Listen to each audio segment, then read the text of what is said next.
Sétimo ano, hoje 30 de novembro de 2020. Estamos aí com a aula de histórias do capítulo 12, tá bom, gente? Onde vamos falar de um assunto que requer muito do nosso cuidado aqui, ó, porque nós vamos ver isso aqui só no ensino médio de novo. A gente vai fazendo simulado pro Enem, né? Então, olha só. A gente vai falar da expansão do Brasil, e da mineração, tá bom? A gente vai falar dois assuntos nesse meio, ó. Como assim essa expansão do Brasil?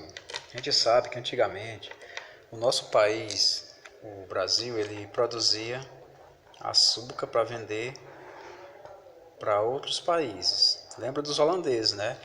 Os holandeses em Pernambuco produziram muito açúcar para vender na Europa, nos Estados Unidos, nas regiões mais distantes, tá bom? Só que essa produção de açúcar, depois que os holandeses saíram do Brasil, essa produção de açúcar ela fez o quê? Ela caiu. Se gerou um déficit, né, na economia, se gerou um problema muito grande. Então muita gente começou a falir, né?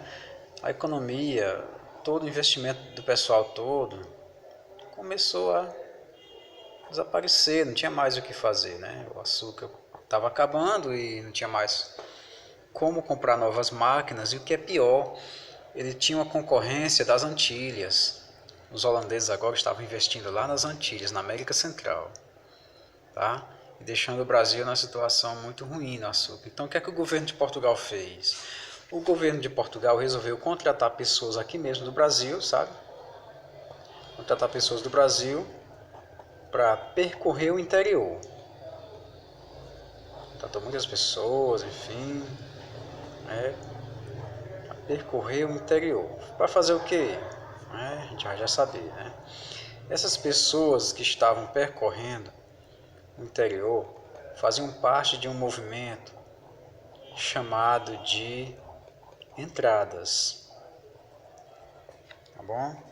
Então, o governo de Portugal contratou essas entradas, essas pessoas aqui que faziam parte de um movimento chamado de entradas, os entradistas, né?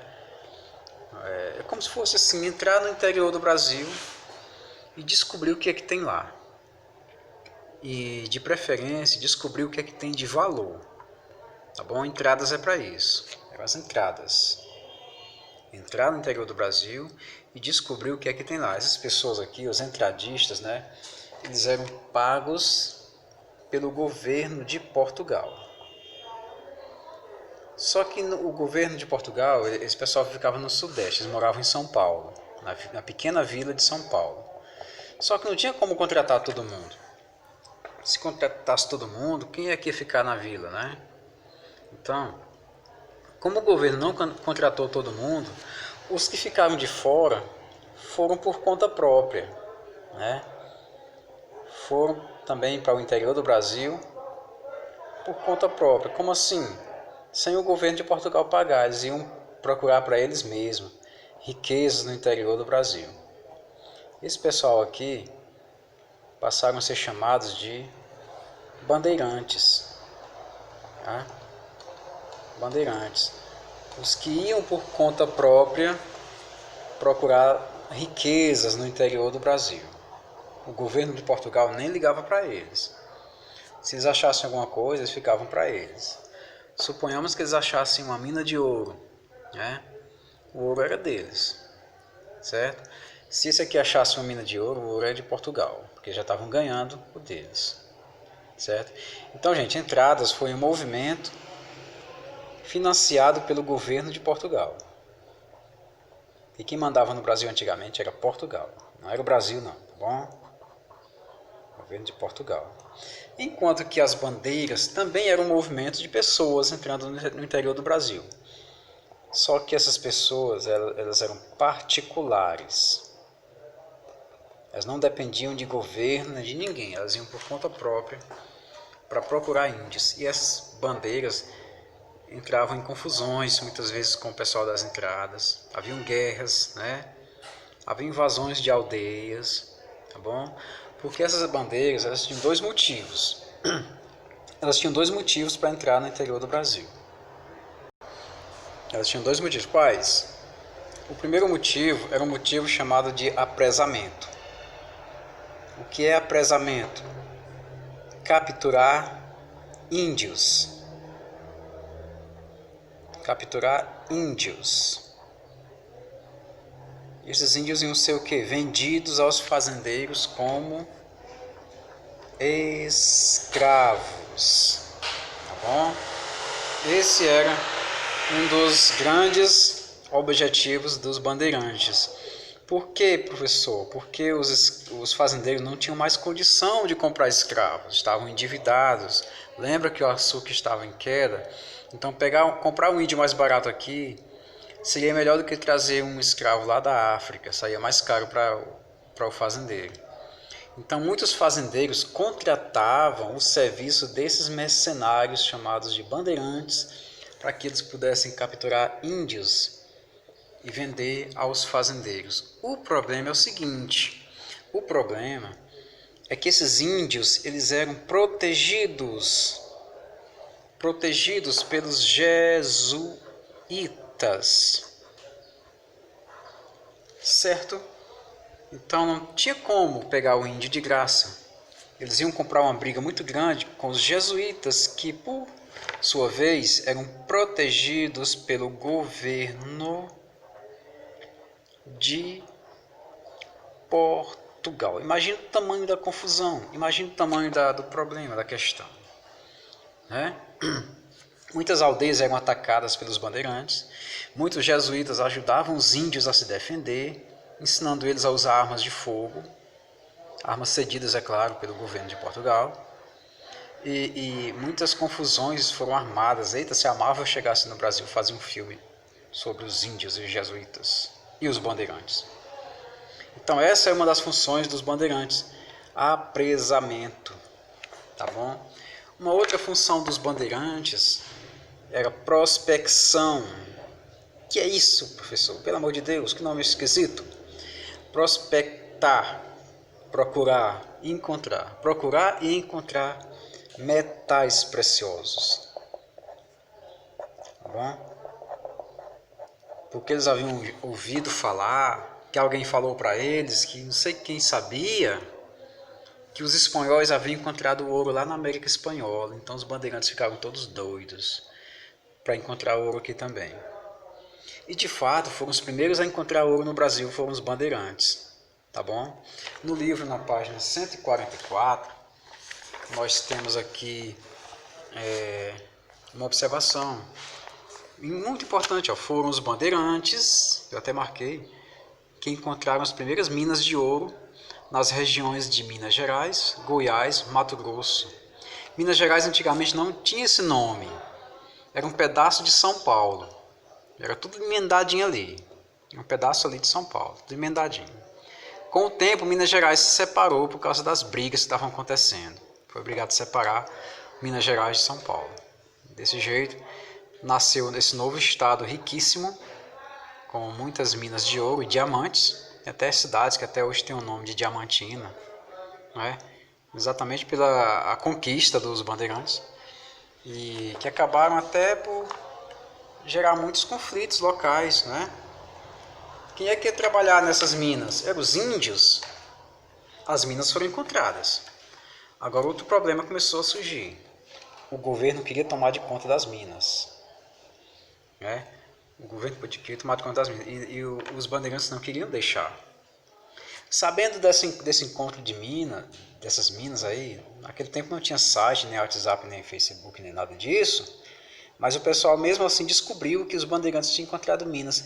E centenas de pessoas da Europa e das outras regiões do Brasil foram todas para essa região aí, Minas Gerais, Goiás, todas para também procurar ouro e pedras preciosas, e o mercado de escravos começou a subir novamente. O mercado de escravos começou a ascender aqui no Brasil. Tá bom, gente? Então, trocando em miúdos, não tem nada que você não deva não entender. É muito simples. É um conto que está acontecendo, é uma coisa que está acontecendo. Houve a crise do açúcar, o governo contrata as entradas e os que ficaram de fora das entradas se tornam bandeirantes, certo?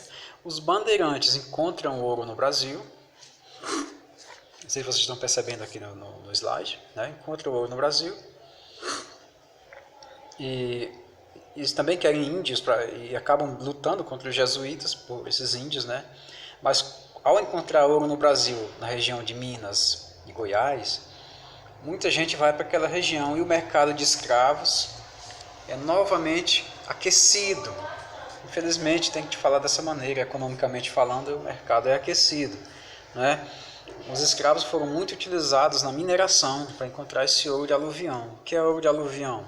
É um ouro que o pessoal encontra peneirando no leito dos rios. E o que sobra nessas peneiras são pepitas de ouro que vão ser derretidas, transformadas em amontoados de ouro e depois serem vendidas. Tinha sempre um capataz ali olhando quem estava, se o escravo estava pegando para ele, enfim, né? O fato é que a escravidão começou a ser uma realidade que não acabou com facilidade aqui no Brasil. A gente vai ver que durante todo o 8º ano, se estiver estudando no 8º ano, vai ter escravo o tempo todo, não acaba mais. O escravo de ganho, né? Eu até coloquei aqui para vocês os tipos de escravidão da época aqui, da época das minas. Era comum na época da cana-de-açúcar ficar só na fazenda, mas na época das minas já tinha o escravo de ganho, que é aquele escravo que ia vender na cidade, os produtos que o seu patrão fazia, ou sua patroa, depois voltava para casa e dava todo o dinheiro da venda para seus patrões, seus donos. Professor, por que ele não fugia com esse dinheiro? Não era muito legal fugir não, porque se eles fossem pegos, capturados, eles iam sofrer muito. Então para eles era melhor sair, conhecer pessoas, aprender até possivelmente aprender outros idiomas que às vezes o escravo aprendia. Aprendia até o francês convivendo com pessoas de outros países nas ruas, né? O escravo de eito, que é aquele que ia para as minas, né? Aquele que ia garimpar, quebrar ali as rochas para tentar encontrar uma mina de ouro, né? O escravo doméstico, aquele que fazia trabalho doméstico, em diferentes situações, não é isso? E agora tem uma questão aqui, ó, essa questão da escravidão. O escravo de ganho, se ele pegasse um patrão mais ou menos, um patrãozinho que não seja muito ruim, ele poderia juntar dinheiro para ele. O patrão poderia pagar ele alguma quantidade, pelo serviço, pelo ganho, enfim. Futuramente, esse escravo de ganho, ele ia fazer o quê? Ele ia comprar a sua liberdade, né? Ele ia comprar a sua liberdade, né? Ou seja, a sua carta de alforria. Já aconteceu de tudo no Brasil, até de um escravo comprar a sua própria liberdade e o seu sapato. Professor, o que tem a ver sapato com isso? O sapato simbolizava a liberdade. Um escravo calçado, ele era um escravo livre, viu? Um escravo calçado, ninguém podia pegar ele mais não. Se alguém abordasse ele, ele está calçado, o cara é livre, o cara comprou a liberdade dele. E ele poderia até ter outros escravos, esse escravo que era livre, viu? Poderia comprar outros escravos depois que sua carta aconteceu algumas vezes no Brasil, né? Esses escravos de ganho, eles eram artesãos, barbeiros, carpinteiros, né? Carregueiros, eles eram engraxates, tudo quanto é de serviço que você pode imaginar, o escravo de ganho fazia, né? É o parêntese que a gente abre sobre a escravidão, que sempre aconteceu durante a região em que as minas de ouro estavam sendo abertas ao mundo. Olha só, atraiu muitas pessoas em Minas Gerais, né? Muita confusão. A gente vai ver isso aqui na próxima aula, Guerra dos Emboabas, tá bom? A vida intensa urbana, gente, Minas Gerais tornou-se um centro urbano riquíssimo, uma vida urbana, cultural, com teatros, com energia a óleo, né? Enfim. E cidades foram fundadas ao redor desse ouro todo, ó. Vila Rica, Ouro Preto, Diamantina, são cidades mineiras que foram fundadas graças à riqueza que Minas Gerais estava experimentando. E na próxima aula a gente vai ver a Guerra dos Emboabas, que foi exatamente uma confusão nas Minas Gerais, bom? que acabou, graças a essa guerra aqui, o governo acabou, digamos, controlando mais as minas e cobrando mais impostos. Esse é assunto para o nosso próximo encontro, tá bom, gente? Então ficamos por aqui, espero que vocês tenham entendido o que eram as entradas, o que eram as bandeiras, tá bom? E tenham entendido aqui a questão do escravo dentro desse contexto das minas, e entendido por que os bandeirantes foram importantes para encontrar essas minas, como é que eles atuavam, enfim, tá bom? Então ficamos por aqui, até a próxima, pessoal. Tchau.